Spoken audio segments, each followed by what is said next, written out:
Hey, welcome back to this week's episode of Cooking with the Pros. Today's guests include Auburn University's Athletic Director Jay Jacobs, Power Force CEO Guy Savage, and also we'll see what Chef Leroy has to cook today. So get ready for Lionel and me.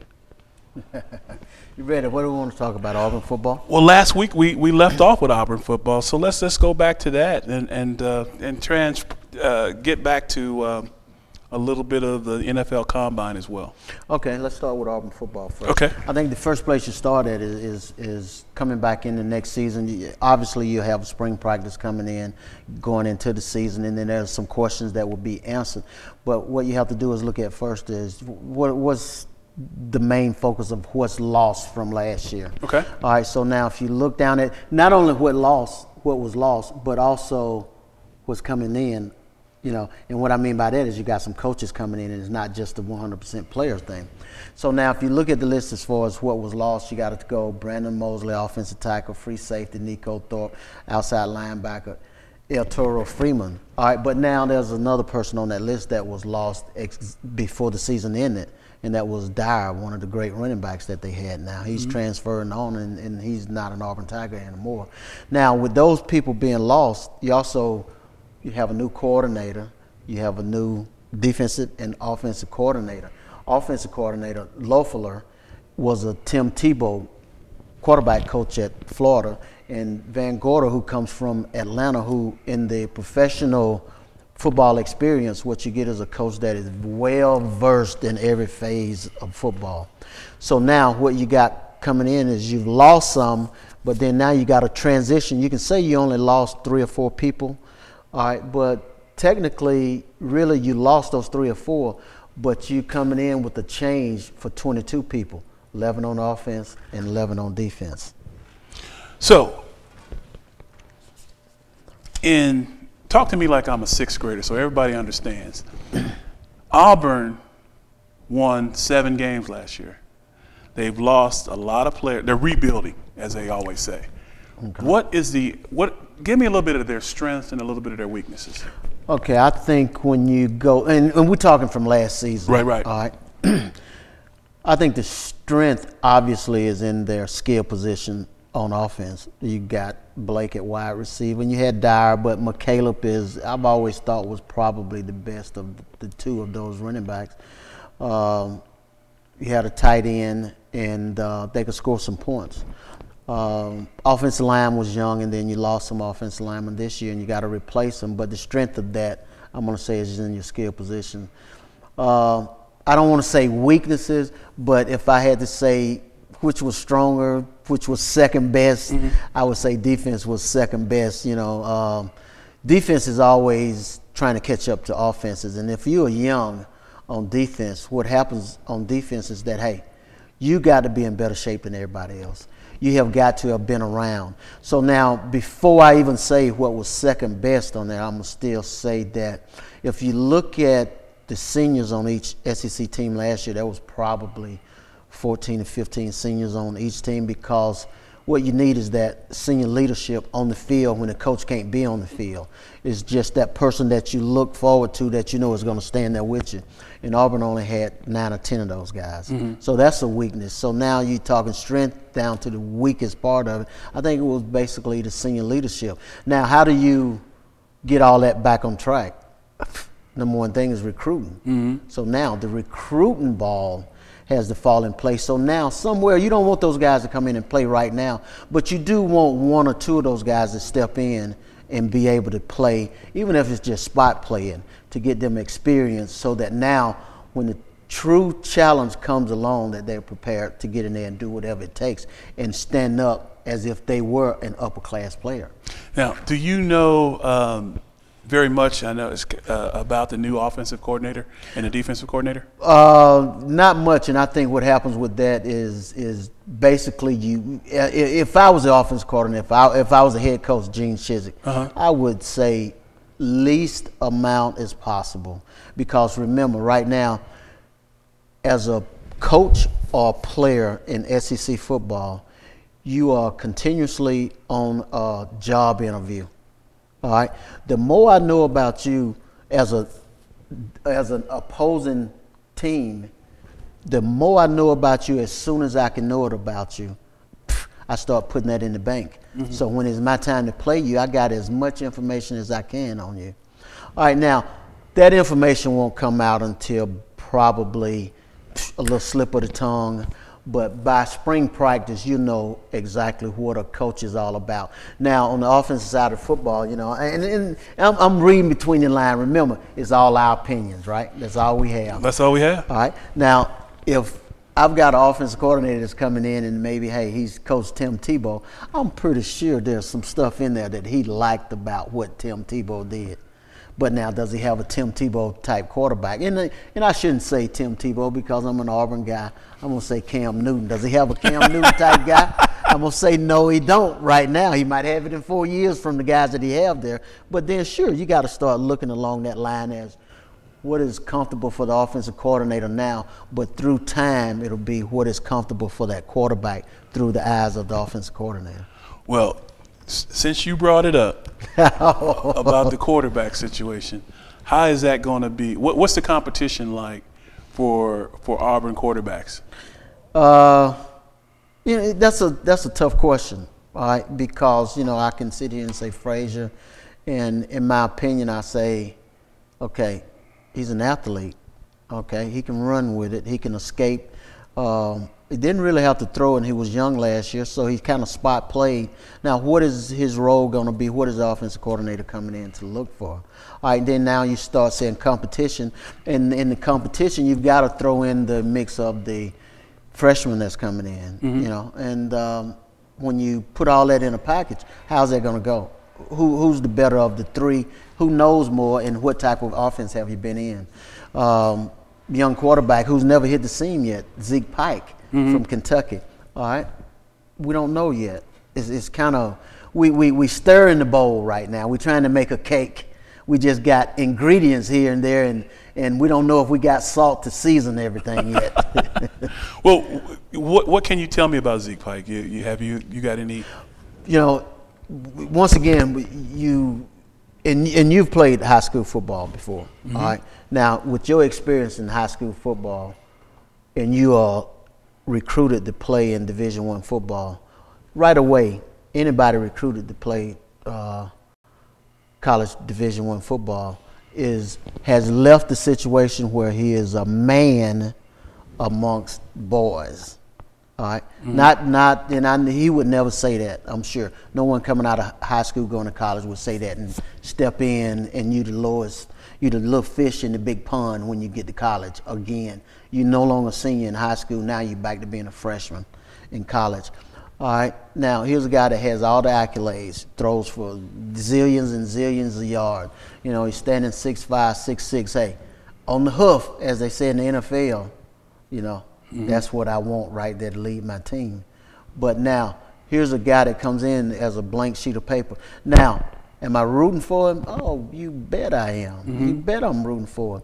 But then now, it's up to him to come in and step in. And hey, in the beginning, you've got to fit in wherever you can get in. Can he fit in?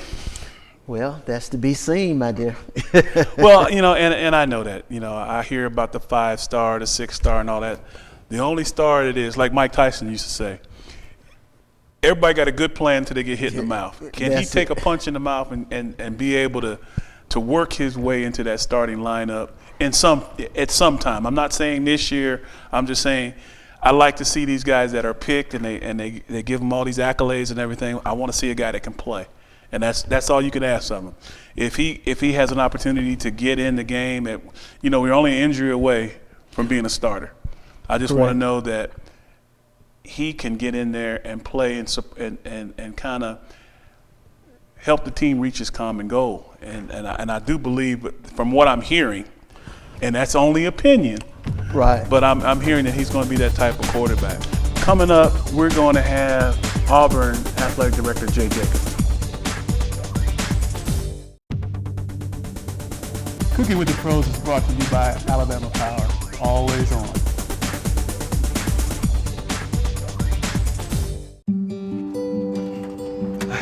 Thank you so much. What is it that makes us different here? Do you know how to do number 13? Yes, ma'am. Say it. Who?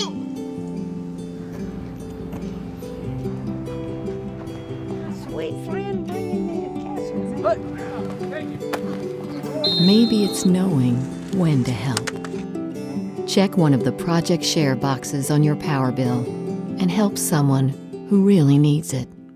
Here at the Charter International Dateline facility, scientists have 1 foot in today and 1 foot literally in tomorrow to bring Charter customers the latest thing. Oh, it's Casual Friday over here. Like switching your phone service from AT&T, Verizon, or CenturyLink, Charter guarantees to cut your phone bill in half.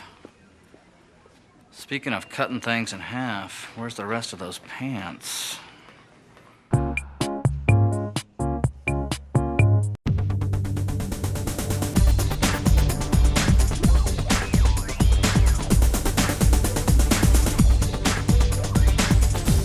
Hey, welcome back to Cooking with the Pros today.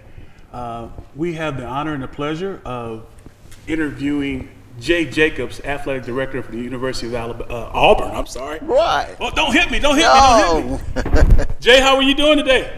Man, I'm doing great, Gary. It's Auburn University. I like it. Now, see, I'm a Yankee. I went to the University of Pittsburgh, so I'm just now learning about this Auburn, Alabama rivalry. Man, you guys just get it done, huh?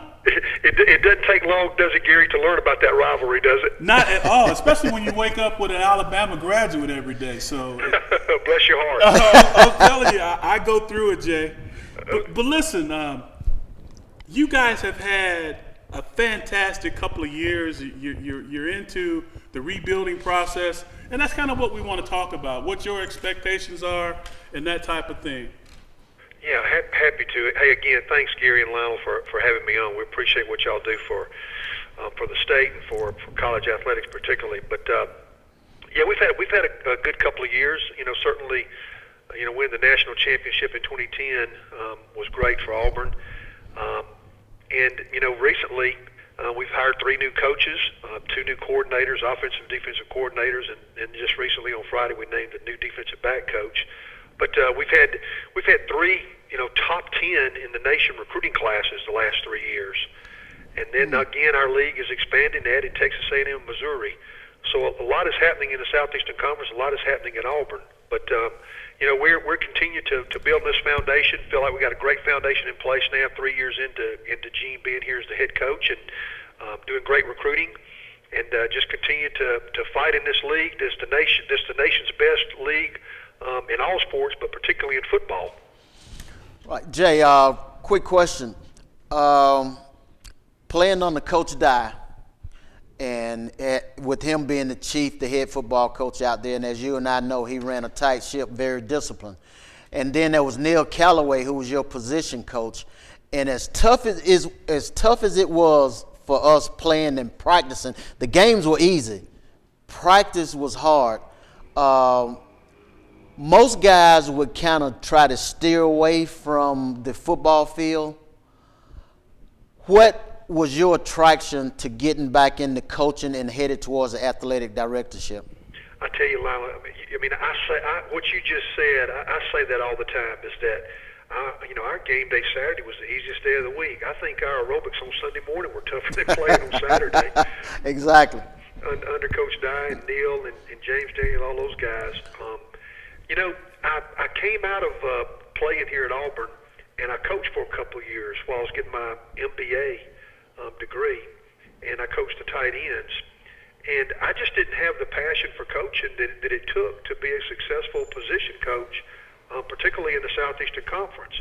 I had a business background. I had my business degree, my MBA, as I mentioned, and I was more interested in being involved in the administrative side of things. So I quickly began to work in game management, do things administratively for football, and fortunately over the last 20 plus years I've had a chance to work in about every aspect of this athletics department. I certainly miss the one-on-one relationships with an assistant coach and player, that relationship, but I enjoy being able to work with our coaches and our other folks here in the athletics department and our university president to put programs and things in place that give all of our student athletes an opportunity to grow spiritually, mentally, and physically each day.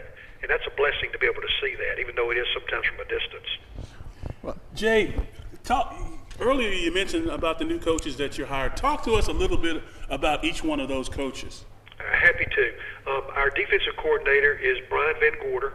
As you all probably remember, Brian was defensive coordinator at Georgia back in the early 2000s, and then most recently was the defensive coordinator for the Atlanta Falcons.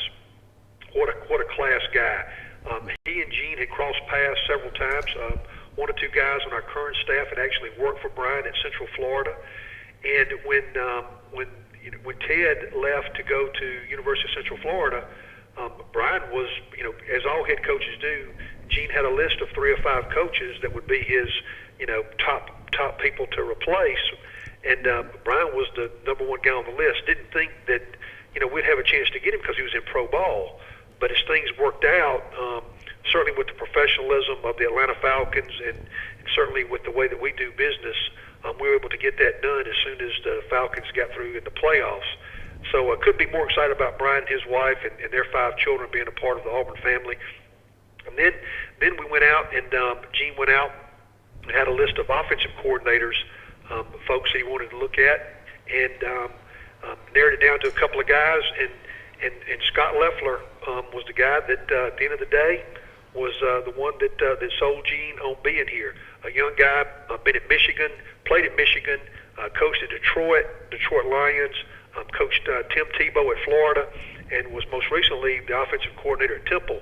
But a relatively young guy in this business as offensive coordinator. But man, what a great guy! And looking so forward to having he and his wife and their young infant daughter Alexis part of our program. And then lastly, on Friday, we hired a defensive back coach that had been in this league before. Most recently was at Oklahoma. And I think that with the final hire there, I think we're done for the year, and just looking forward to moving forward. As we begin to do those winter workouts, Lionel, and then get into spring practice, and here we all go again. Right, Jay. Question: as an athletic director, and I know this has to do with your personality, are you a scene guy? Or are you an office guy? In other words, the student athlete that comes in, do you think it's important to have a relationship, not such a personal relationship with you, but are you to be seen, or are you kind of like the disciplinarian once you come into the office and I have to talk to you? Well, I think that what I do is because I enjoy being with student athletes so much, I do both. I mean, there's certainly situations, Lionel, in which I have to be the disciplined guy, but I don't like to surprise anybody. I don't like for somebody to have to come into my office the first time they've ever met me. So oftentimes, I get a chance to fellowship with our student athletes. Once a year or so, I have all the student athletes over to my house, broken down by teams to have dinner with Angie and my wife and our children. So, I spent the weekend. This weekend we had a very busy weekend. We had equestrian going on. We had softball going on. We had gymnastics Friday night. We had baseball all weekend. So it's been an exciting weekend. I spent the day, with all of our student athletes at events. So I'm out and about as much as I possibly can, because that's where the real joy is being out with those young ladies and those young men, and certainly our coaches and our fans. So I try to strike a good balance of both of those, Lana. That's what I try to do each day. Great. Well, Jay, since you mentioned the student athletes, Lionel and I have a program called Pro Start Academy, where we teach kids how to market themselves for college scholarship consideration. As an athletic director and a former player, what advice would you give a kid that has an interest in going to college? Oh goodness, the advice I would give them is that you have to be great in high school academically. You've really got to spend more time than you think you need to academically in high school.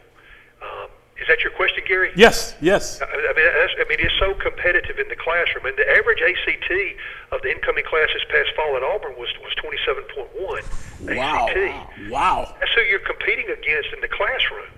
And so you really have to take time and prepare and go the extra mile and try to take those AP classes. And the classes that you're in, you have to excel at. You have to treat it, what we tell our student athletes is you have to treat school like a job. You have to spend at least 8 hours a day on it. And, being a student athlete, that's difficult to do. But that's what our goal is. And so, for those young men and women that want to come and compete, particularly in the Southeastern Conference, they've got to prepare in the classroom in high school. It can't just start when you get here because you've got to start those habits. One thing, Lyle, that Coach Dow always used to say is, character was was an all-time thing, not a sometime thing. It's the same thing with learning and teaching yourself how to be disciplined in the classroom and studying. That's an all-time thing, not a sometime thing. Well, Jay, I have to agree with you 100%. And as I understand, the NC2A is going to change the rules on some of the ACT and SAT requirements to get a college scholarship. So over the next 3 years, I understand it's going to change dramatically. So if these kids don't get it now, starting like you say in 9th grade on up, they're going to miss out on a lot of opportunities to go to college. There's no doubt about it, Gary. I mean, the academic requirements are going to continue to increase. They're not going to go backwards. They're going to continue to increase because, the mission of our institution is to educate young men and women and to get them a degree. And, every time, even going back 20 years ago, when there was satisfactory progress where you just had to pass 36 hours during a quarter year, a year that's based on quarter system, and they increased that. The student athletes caught up with that. We always as people always seem to rise to the occasion of whatever goal it is that we have to achieve in order to be successful. And I do not see in any circumstance where the academic standards are going to be lightened any. Well, Jay, I've got one last question that I want to ask. I know Lionel has a ton, but after having to replace all the players that you guys have done after your national championship and going into last year, what would you tell your fan base now, based on all the changes you guys have made? What kind of patience would you want from them, and what would you tell them about what you're doing to the program now? Well, we're in our, as I mentioned, we're in our 3rd year, and we feel like we've gotten a pretty good foundation, even though, last year, the 2011 football season, there was only one school in the nation that played more freshmen than we did. But the good thing about that is that now we've got 16 starters returning for this fall. This league is a very, very tough league. It's been demonstrated over the years, but we feel good about where we are. We feel great about the 3 top 10 signing classes, and getting through 2011 we knew that was going to be tough because of the numbers, particularly in the juniors and seniors. And now going into 2012, we feel like we've got a foundation there. We don't have as many older players with experience as we would like, but by 2013 we'll know we'll be there. So 2012 will be a very important year for us as far as 16 returning starters, continuing to bring along the young guys that we signed over the last couple of years. But it'll be an exciting year. We start off, in the Georgia Dome against Clemson on September the 1st, and we look to finish our season in the Georgia Dome, or at least the last regular season game in the SEC championship after the last regular season game in the Georgia Dome. But we're excited about where we are. We're excited about our coaching staff, and we really look forward to the challenge of 2012. Stretching that out just a little bit, Jay, do you take that same philosophical approach across the board with all sports? No doubt about it. Here's the thing, is that even though we're playing this coming fall, we're playing 8 teams that played in bowl games, and 2 of them played the national championship game. But our goal is to win SEC championships, because in the Southeastern Conference, if you can win SEC championships, you can win national championships. And so yes, that's the goal across the board, is to win championships. We have 5 goals, Lionel. One is to win SEC championships. The other is to graduate our student athletes, and we're second to none in that area. The third is to play within the rules. 4th is to balance our budget, and fortunately, over the last few years, we've been able to do that. And then 5th is provide a professional game day experience, and our game day experience here at Auburn is second to none in the country, as evidenced by the fans and people that come to our campus. So those are the 5 goals, but it all starts with winning and graduating our student athletes. So what you just did, taking a book from David Housel, he once told me this. He said, if you can answer the 5 W's, then you can solve your problem. The 5 W's, I asked him, I said, what is that? He says, if you can answer who, what, why, when, and how, then you got your solution. No doubt about it. Well, Jay, I tell you what, man, I've watched you guys play. I know what you're capable of doing. I'm looking at your recruiting year. You guys had a great recruiting year, and I'm looking forward to it. But what I want to say is thank you so much for coming on our show, and we look forward to your upcoming season, and hopefully we can get you back on the show sometime. Hey, I'd love to do it, Gary. Thank you, and thank you, Lionel, my former teammate there. Hey, I appreciate you, man. Gary, he stood right behind me in the huddle. He was a left halfback, and I was a left offensive tackle. He stood right behind me in the huddle, and man, what an encouragement he was every day at practice and in ball games, particularly during tough times. But I appreciate him and respect him, and I thank you both for having me on the show, and I wish you nothing but the best, and I'd be happy to come back on at any time. And anytime you guys are in Auburn, please stop by and see me. But in the meantime, War Eagle, and God bless you both. All right, take care.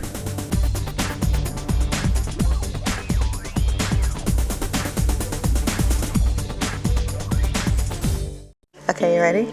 Surprise. Yeah! Wait for me. Come on. Yeah, yeah, yeah, yeah, yeah, yeah. Daddy? Yeah? The power of yeah. Yeah. Brought to you in part by Alabama Power. Always on.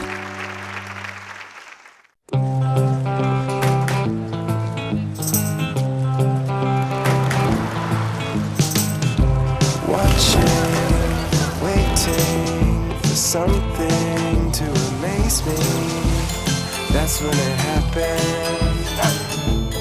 Right in front of me. You haven't seen it until you've seen it in Charter HD. Call now to add Charter HD for only $5 more a month and watch all your favorite programs in HD. Charter, let it all in. This is Archie Griffin, 2-time Heisman Trophy winner. You're watching Cooking with the Pros.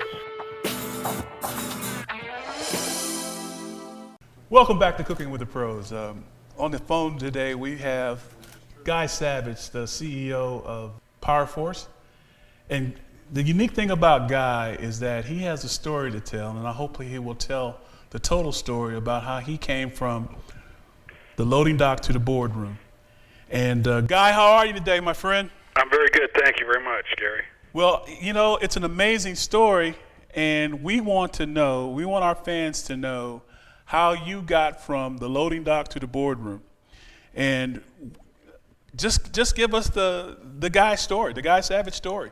Well, I'm not originally from Birmingham. I was born in New York and raised in Chicago. But you know, my story's not much different from everybody else going on in the world today. But you know, I started out with nothing. You know, I have great parents, but they didn't have a lot of money. And to me, it went through a divorce early in my life and found myself homeless, literally living out of my car and sleeping in rest stops and doing odd jobs to, you know, just get gas money and to feed myself. And really realized one day that, you know, I needed to really look inside myself and figure out what I really wanted to do and give all my effort to it. And I've done so many different things in my life and so many different jobs just to get by until I started focusing on what I wanted. And you know, it's a story that so many people go through, Gary, that sometimes they get discouraged, but you know, you got to look inside yourself to pull yourself up. Well, Guy, you did a great job of pulling yourself up, but tell us a little bit about Power Force. How did you come up with the concept? A company we started about 24 months ago, and first we came out with our ion-infused bracelets and licensed college logos on the bracelets, and did very well. And as I was creating that project, I have another partner of mine, Jim, and we sat and talked about, you know, coming up with an apparel line and a shoe line made for really everyday people that you know, that can afford, you know, great shoes and afford great apparel that competes with, you know, the best that's out there. and we started this company, and it's all based upon people believing in themselves and people understanding that they're so valuable and that they're born with this tremendous, force that's inside of them. And if they put on our stuff, we're not going to guarantee that you can jump higher or throw a ball farther, but we know this: if you put it on, you're going to think to yourself that you're valuable and you're a very positive contribution to society, and that's what our company is about. Well, I tell you what, I have been blessed to know you, and I don't even know if I've shared this with you, Lionel, but our program, Pro Start Academy, is now partnering with Power Force, and Guy has a great vision for developing a success strategy, as he mentioned earlier, for people that actually need a success strategy in their life. So kind of share with us, Guy, your thought process on how you're going to reach out to folks that need this success strategy training, and what you're trying to, what you envision for the public. Well, number one, partnering with Pro Start was one of the first great things that we're going to do is give an opportunity for the kids out there and the athletes out there that you guys will be mentoring to wear our stuff, see our apparel. But not only that, not just the apparel and the shoes, but to really reach out to everybody in a way that is sort of a little different than marketing truly is today. We want everybody to aspire to be great in the way that they can best, and to be the best person that they can be, no matter if you're an athlete, or whatever you're doing in your life, to do the best at it and to try the hardest at it, and don't get discouraged because you are valuable. The message we're trying to put out, we've just come up with a commercial where our website's about to go live. New website's going to go out live in about 10 days. We're doing a national marketing campaign about people believing in themselves, that they're capable of doing such great things. And that starts with the kids, and it starts, and also with parents promoting the children to make sure that they understand that they're capable of great things, and not just to try to emulate somebody on TV, but really to try to be the best person that they can be. And that's what Power Force is all about. That we have a great power in ourselves, and we need to use that force that's there. God, Lionel James, I love your story about your past. And what I do know is that tough times don't last. It's the tough people that are in the fight for the long run of it. You talked about your parents, and I want to know how much influence did they have in your life. And the next thing is, I know that in the field of sports, there's coaching, playing, and then there's apparel. I don't care what anybody says, everyone on the football field wants to look good. So now, thinking about that, you have taken a giant, huge step to get in the ring with the Nikes of the world, the Adidases, the Reeboks. What gave you the courage and the strength to step out on that ledge and take that step? Well, some people call it a little bit of being naive, but I really truly believe our core beliefs gives us the opportunity to step out. There's so many tremendous athletes up in the world that are so talented and been blessed with so many great skills, and everybody feels that they want to be a certain way or like someone else. But how we view being able to compete with some of those big guys, we don't want to be able to just say that you're going to be like somebody else. We want you to be you. We want you to be the best, and you have so many good qualities that, to me, growing up, I looked every morning at my father, get up for work and provide for our family, and the parenting that went along with that, and making sure that we had food and we were taken care of. It wasn't a household where we had a lot of things. One year we got a football for Christmas. That's what we got. We didn't have a lot of money growing up, but it was the discipline that they instilled in us to work hard and to make sure